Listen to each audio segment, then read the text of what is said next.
This company no good.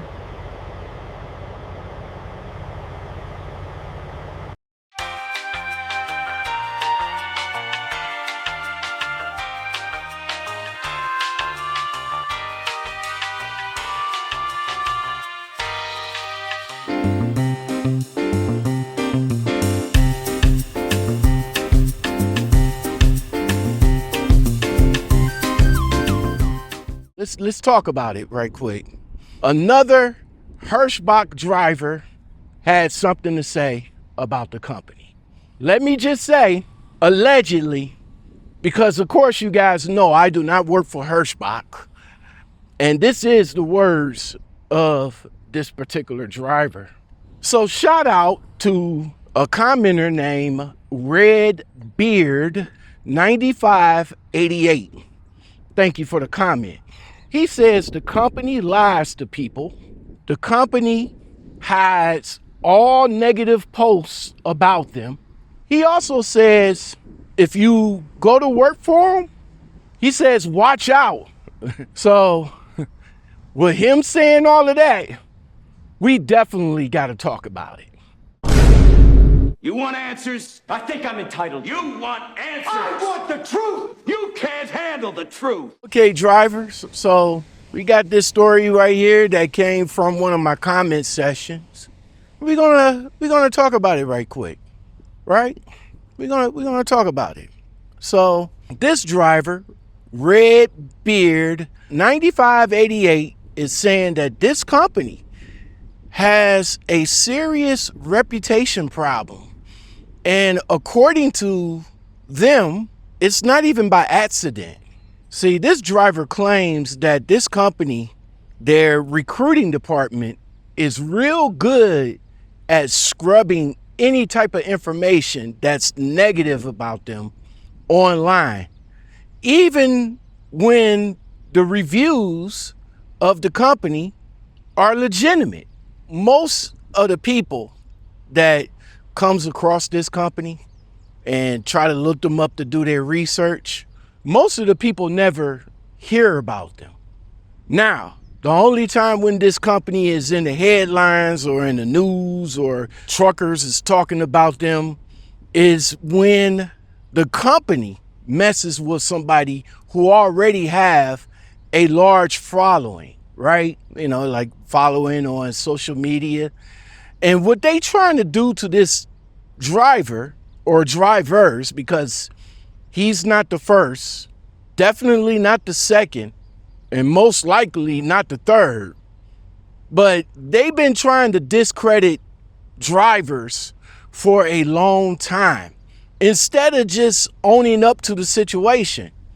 Now, I remember one time that I had a conversation with a few drivers that had their issues with Hirschbach. Allegedly, let me just say that because I don't want Hirschbach coming after me for no reason. These is accounts from other drivers. But there was one driver that I talked to long time ago, I think back in 2018, 2019, something like that.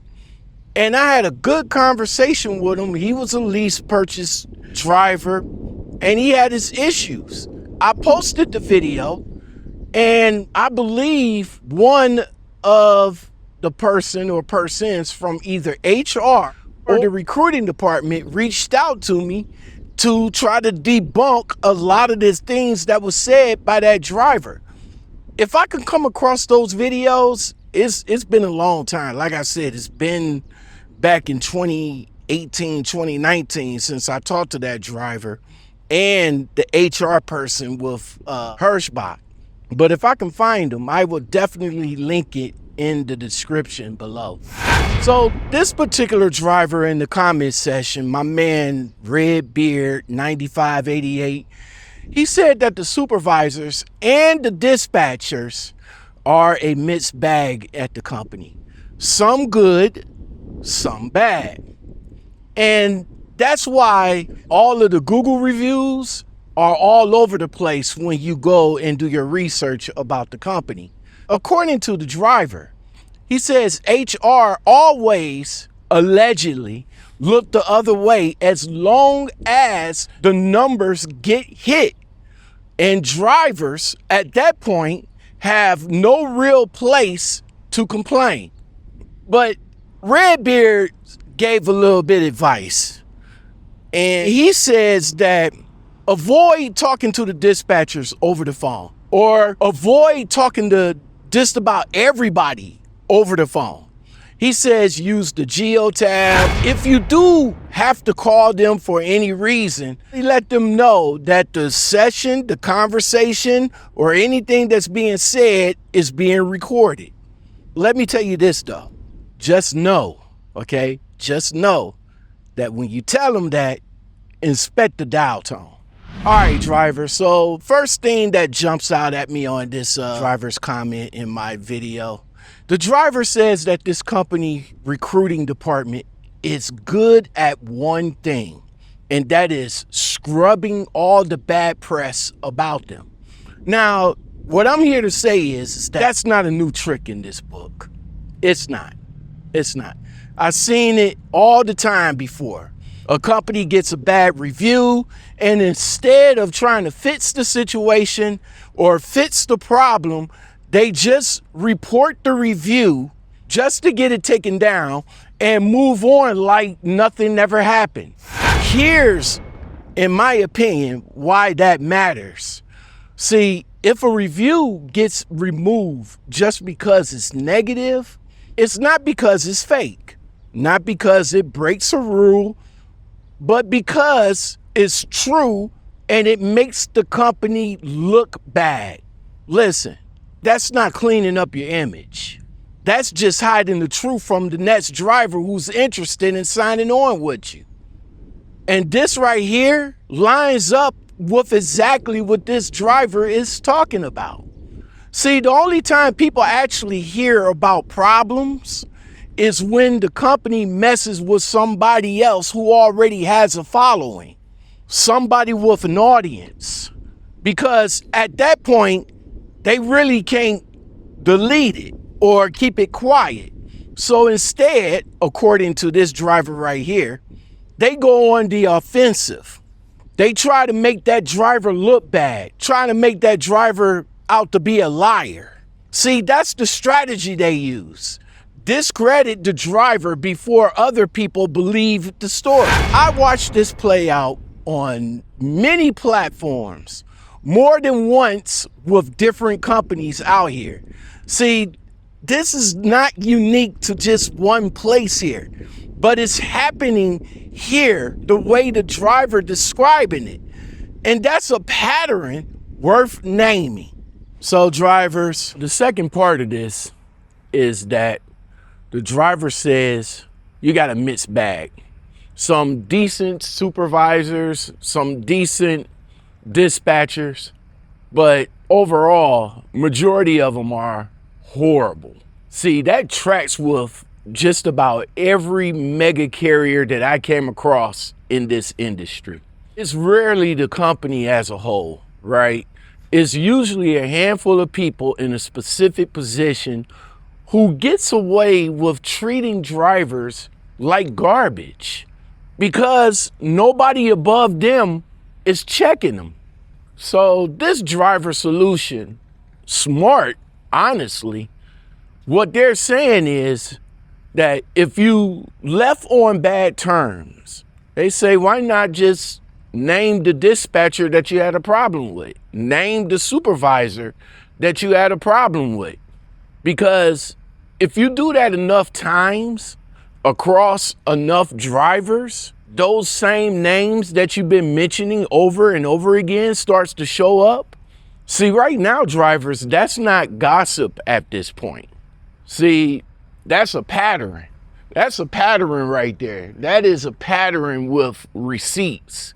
See, that is the difference between one driver having a real bad day with a supervisor and or dispatcher and a company that's just letting the same people, the dispatchers and supervisors, run their boards like it's their own personal kingdom because they're just making their monthly quotas look good. Hold on. Yeah. Hard Rock Casino out here in Rockford, Illinois. I just made it to the last parking spot here at the, what is this? The QT? Yeah. Got about $150 in my pocket right now. And we about to see if we can go in here and run up a bag. Let's see if we can do that. So my delivery ain't until tomorrow morning in Wisconsin. I got 8 o'clock, 9 o'clock. They told me to leave the yard at about 10 this morning, but I was like, nah, let me go ahead and get an early start so I can get stopped and find parking. Now, the Hard Rock Casino right here in Rockford is maybe about 45 minutes away from my delivery. So, of course, this queue right here has truck parking, as well as the, I guess, mom and pop gas station across the street got truck parking in the back. But I think over there, I think you have to pay for that parking. Right over here, you don't have to. But luckily for me, I was able to get there and get the last spot. So if you guys made it to this part of the video, thank you very much for watching. I really do appreciate it. Make sure you hit that like button, subscribe button, and all them other good buttons. Let YouTube know that you're enjoying the video. I hope you enjoy the video. Engage with the video, you know. YouTube sees that. I see it. I respond to all the comments. If you guys have any articles or videos or anything that you want me to see, send them to me. LockoutManPodcastGuest@gmail.com. Until then, let's get back to the video. So here's the part that pretty much gets me, right? So the driver says that HR turns a blind eye, allegedly. Of course, this is not my opinion. This is a statement from another driver. So just let me make sure I just say allegedly when I talk about this situation right here. Now he says that as long as the numbers are getting hit, he says nobody up in the top really don't care about how the drivers are getting treated there. I just want to be straight with you, right? Because I honestly can't verify none of this from where I'm standing. And you guys see I'm standing right here. So I don't work there. I don't work in HR. I don't know how HR department works over there. But I will say this. If it's true, even partially true, that's not a personality problem with just one bad dispatcher, right? Or supervisor for that matter. See, this is a company culture problem because HR's whole job in this whole situation is supposed to be to check on those type of behaviors from the dispatchers and the supervisors. But listen, if the check ain't checking, right? The behavior from those dispatchers and supervisors, they don't stop. It just pretty much gets rewarded. Besides, HR isn't really for the drivers anyway. That's my opinion. We made it. We made it out here to Four Winds Casino. And in the good truck parking. Yes, sir. We are here for the good truck parking.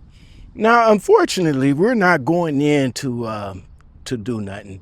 Unfortunately, I wasn't successful at Hard Rock. No love out here in Rockford. None at all. It's unbelievable that I ran into 2 full houses, all in on flops. Pocket queens up against ace king. The flop was ace king. All right, cool, no problem, boom. And then the last hand, flop 2 pair and went all in with the last bit of change I got and ran into another full house. So we're going to go in there and get something to eat at least. But before we do that, we're about to go ahead and finish up our video and we're going to talk about it. So we're out here at Four Winds in South Bend, Indiana, and we're about to finish up this video right quick about my man experience with Hirschbach. Again, if you guys have any comments, definitely shoot me the comments because I read all the comments. If you have any articles or anything that you want to share with me, hit me up in the Gmail. That's lockoutmanpodcastguest@gmail.com. So the last thing, and honestly, this is the most useful part of this whole story. For anybody thinking about driving for that company or dealing with any similar company right now, Redbeard says, stay off the phone. He says, use the Geotab. He says, text, don't talk. And I got to agree with him. Because everything needs to be documented when you're talking with dispatchers, driver managers, pretty much anybody in particular at the company. You want to have some type of documentation for yourself. Story time. Hold on. So my previous company I used to drive for back in the day had this one driver manager. He was an asshole. Like when I don't know what happened to him. He either quit or got let go maybe about 2 weeks after I started there. So here's what happened, right? So I was coming back with a load and we was on the phone. We wasn't texting, but we was on the phone. And maybe I should have had all the text documents, but we're going back and forth on where we going to drop the load at. Is we going to drop it at the terminal or is we going to drop it at the drop yard? We going back and forth, and we at that point haven't had a particular location to drop the trailer. I'd say maybe around 4 or 5 o'clock, he's no longer contacting me because I guess he gets off the clock at 4 or 5 o'clock. I don't know. Nobody else contacted me. And the last statement that was said to me was to drop the load at the yard and not at the drop yard. So I do that. I drop the load at the yard, set up for another load. But the next morning, I get a call from HR. The HR lady wears many hats. She's the safety lady, the HR lady, the payroll lady. You name it, she's it. Okay. So I get a call from her and she was like, hey, Lockout, I'm going to need you to come into the office. And I'm like, okay, what's up? I go into the office, I sit down and she brings out the write-up paper. I'm looking at that like, what is that? So she says, hey, I'm going to have to write you up for insubordination. And I'm like, wait, what do you mean insubordination? What are we talking about? Well, your dispatcher says that you dropped the trailer at the wrong spot and you were supposed to drop it at the drop yard. I said, wait a minute, hold on, wait. I said, that's not accurate. I said, we was going through suggestions on where to drop the trailer.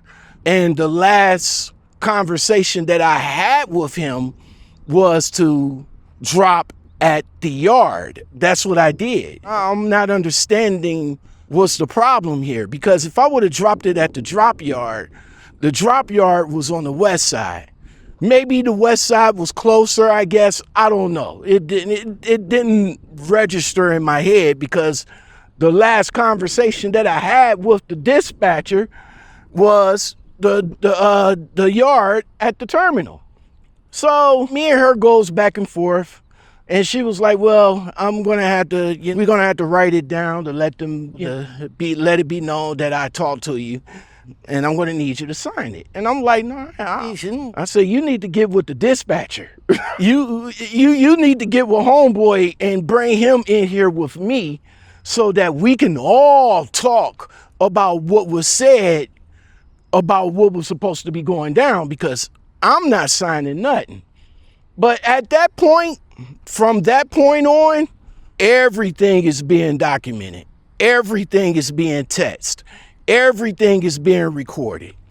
So if you have to get on the phone with anybody of your company and you're talking to the dispatcher, the recruiter, or anybody like that, let them know that you're recording the call. I said this before, I'm going to say it again. If it's not in writing, it didn't happen. Not legally, not in a dispute, not when you're trying to prove what somebody told you over the phone. Calls disappear all the time. And like I said, when I'm sitting there in front of the safety lady / HR lady / a lady with a lot of hats, yeah, I gotta defend myself. I gotta prove myself. But you can't prove it if you don't have nothing to verify it. Geotab message don't disappear. A text message don't disappear. Recording don't disappear. See, that's not just advice for this company. This right here is advice for any driver at any carrier dealing with any dispatch who likes to, quote unquote, explain things verbally and then could turn around and fuck you over later. And notice this, right? Because I did say, let them know that you're going to record the call. Let them know. Again, let them know when you're going to record the call. I guarantee you, when you tell them that, you probably might end up getting the dial tone. I'm just saying, just prepare yourself for that. So that tells you right then and there, after you get the dial tone, that's pretty much going to tell you everything you need to know about these calls and how they was being used against you in the first place.